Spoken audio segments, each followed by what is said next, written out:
And joining us now to continue our conversation as we try to look at ways to improve the VA medical system is a spokeswoman for Concerned Veterans for America and a former Army helicopter pilot, Amber Smith, formerly known as Amber Barno. First of all, congratulations, Amber, and good to have you back with us here on America's Forum. Thank you. It's great to be back. All right, the VA is quote-unquote restructuring, but what do you think that really means for the millions of veterans that rely on the VA healthcare system? Well, I'm not necessarily overly enthusiastic about the announcement of this plan. We've seen too much negative come out of the VA in terms of the wait lists and the backlog scandal, and it's until there is actually real reform and actionable change inside the VA, that is when that's what success looks like, real reform. So I am encouraged that Secretary Bob McDonald has come forward with this new plan and that they're going to attempt to make some change inside the VA. It's an excellent step forward, and I'm happy to see them working in that direction. But until there is real change, that's not actually real results just yet. We're still in the talking phase and the planning phase. Yeah, and exactly. And it did not seem to me, watching that interview, that there was a lot of new initiative or new momentum on this process yet. We've heard these threats of disciplinary action and firings at top levels before, going back months. It's almost like we're having the same conversation we had a couple months ago. Right, and what he talked about the 40 top level employees that may be getting disciplinary action or possibly be fired, with the intent of upwards of 1,000 people receiving the same thing. They have, when the VA reform bill passed in August and was signed into law, they have the authority to make very swift firings of these top-level VA executives, and that's not what we're seeing yet.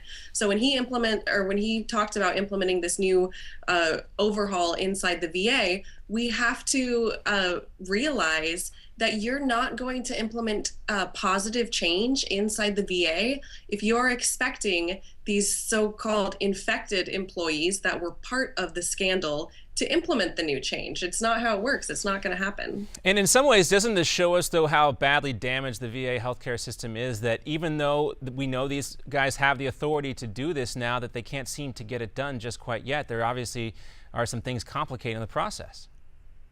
There is. We've seen employees who have there's been ethical breaches. There's been top-level employees who choose to look the other way or to continue to falsify documents and send them up to higher to basically the headquarters section of the VA in Washington, D.C. We've seen the false ghost clinics and the long wait times where veterans died because of the long delay in care, basically. And then there's been problems inside the Inspector General's office. So it's just, there is a lot to consider here with moving forward towards positive reform.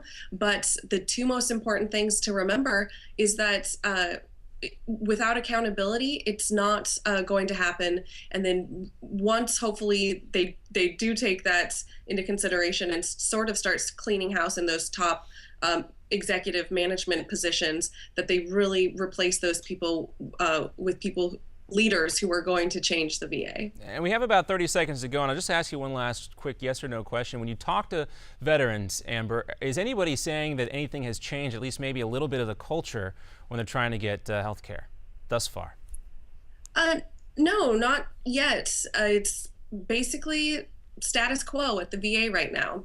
There has not been a lot of change, actionable change that people notice. And so when they call up the VA to make an appointment or go into a clinic, there's not much change happening just yet. And as Secretary McDonald said, it is going to take time. We realize that it's not going to happen overnight, but they have to jump on this accountability part of the VA to get to reforming the VA. All right, Amber Smith, come back. We'll talk a little bit more about what's going on at the VA Medical Center right after this short commercial break. We'll talk to you soon.